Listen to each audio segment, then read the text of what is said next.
Hello everyone, thanks for tuning into Sims Workshop. I hope we're all having a wonderful day. So, today we're going to be reviewing The Poisons We Drink by Bethany Baptiste. This was an arc sent to me quite some time ago, so better late than never. Apologies to the publisher for the delay. First I want to start by saying that this book was very hard for me to get into. But before I talk about why, I want to talk about the things I did like.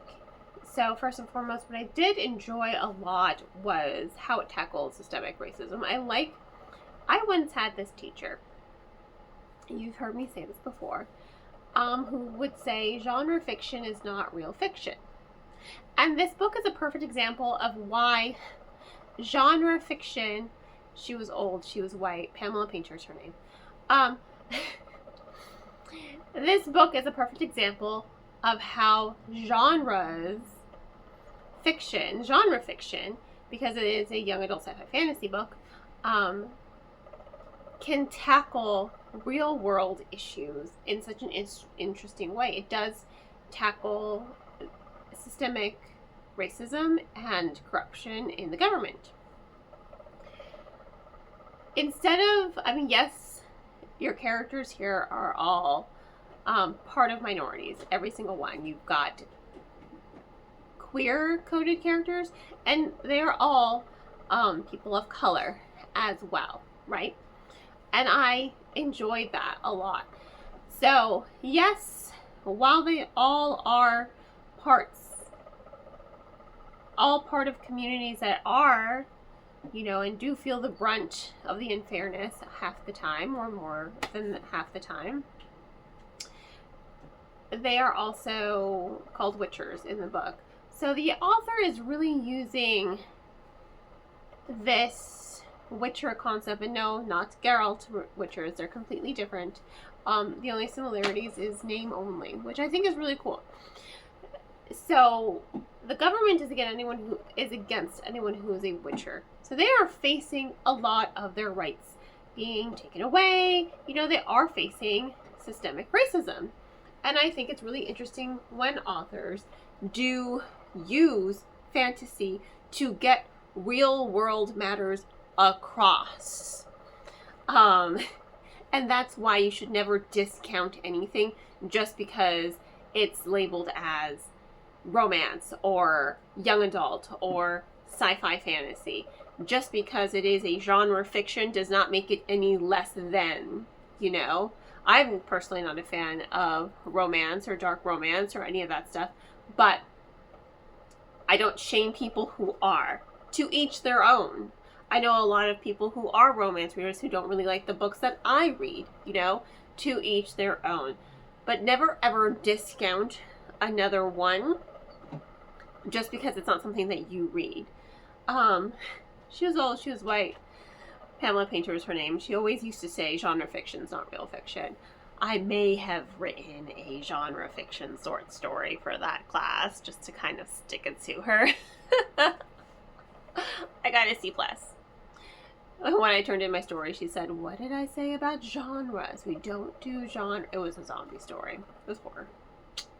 So, genre fiction is real fiction because it can get across real world ideas. So it was relatable in that sense. I thought the way it progressed and developed that concept of the story, I think it was very well done. All right. I think it was very well done. You're really getting to see the allegory in the story, with racism and protesting against racism and the unfairness of it all. You really do get to see that in the book. It's relatable, just because it's against people who are witchers doesn't make it any less relatable. Why I struggled with this book is because of the main character. Okay?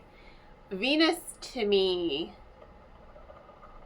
was not very likable at all. I get it. The world kind of dealt her a bad hand. She has what is called a deviant.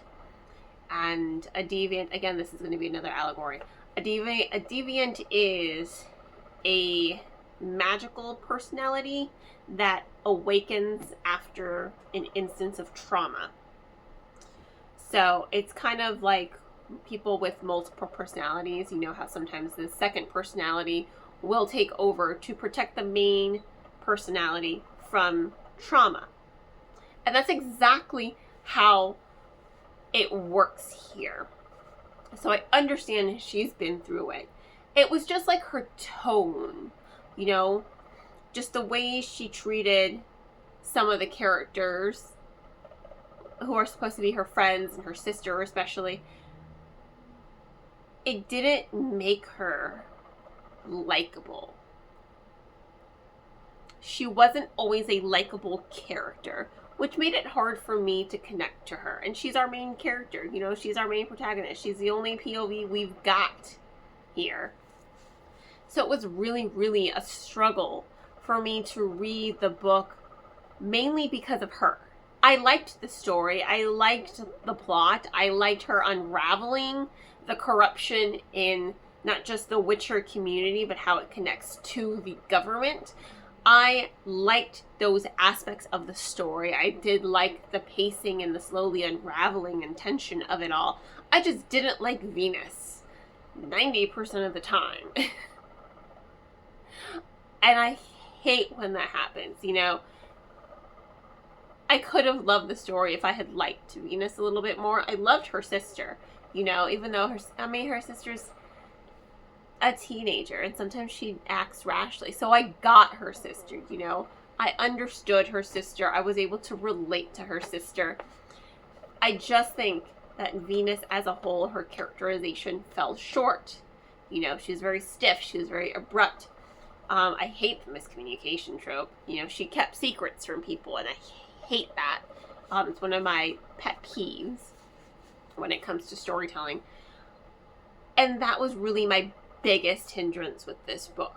I do want to say that even though I like the story and I like the pacing, it did at times feel a little long. Like, there were some scenes where the tension was like on point, and I was like, ooh, but then they really took too long to get to the point. And I'm like, okay, you're losing your momentum here. And I think that mostly just, again, connects to Venus, because I didn't really like her, you know? I wanted to see the story continue, but without her. Like, just put her to the side. I liked the ending. I liked how she kind of showed everyone up. That was really gratifying to me and rewarding as a reader. But again, for the most part, I just struggled with her characterization, and I found it really hard to connect to her as a character. But overall, though, I think it was a decent story. Solid 3 stars. I just wish her characterization was better. But the story is very interesting. I like how there's also interludes of, like, the Witcher Wikipedia about the history of Witchers in this realm. That was really cool. You know, it gives a little bit of backstory. It didn't disrupt the pacing of the story. It didn't disrupt the overall plot either. It added something. So I thought that was also really interesting to the story and the narrative. But, you know, I really just couldn't stand Venus. She was a little annoying for like 90% of the book. I don't know. She was just very standoffish to me. I just couldn't connect to her.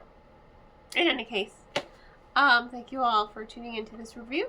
Please don't forget to like, subscribe, and share with all your book and friends. I hope you all have a wonderful rest of your day. And as always, happy reading.